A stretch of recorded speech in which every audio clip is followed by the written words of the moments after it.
Jail में एक भालू का जीवन कठिन है। जेल में अपने पहले दिन उसे कैदियों के कपड़े धोने के लिए कपड़े धोने के कमरे में नियुक्त किया गया था, लेकिन उसने कभी नहीं सोचा था कि वहां इतने सारे कपड़े होंगे। कपड़ों का एक बड़ा ढेर ऊपर से गिर गया और छोटे भालू को पूरी तरह से दबा दिया। उसके मुंह में एक लाल बदबूदार जुर्राब भी था।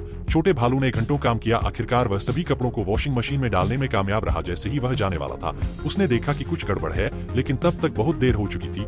लाल जुर्राब वॉशिंग मशीन के अंदर घूम रहा था। उसने दरवाजा खोलने की कोशिश की, लेकिन चाहे उसने कितनी भी जोर से खींचा हो, दरवाजे का हैंडल नहीं हिला।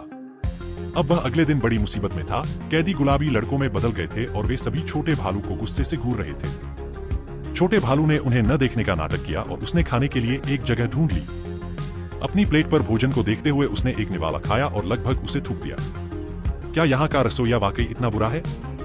किसी ने उससे इस बारे में बात क्यों नहीं की? जैसे ही उसने यह कहा, उसके आसपास के कैदी भयभीत हो गए। एक दयालु कैदी ने उसे चेतावनी दी कि यहाँ जीवित रहने के 2 नियम याद रखो। पहला, अपना सिर नीचे रखो। दूसरा, कभी भी रसोइये से बात मत करो। एक अन्य व्यक्ति ने बीच में बोलते हुए छोटे भालू से कहा कि यदि तुम रसोइये से मेनू बदलवा सको तो हम तुम्हें यह गुलाबी पोशाक पहनाने के लिए माफ कर देंगे।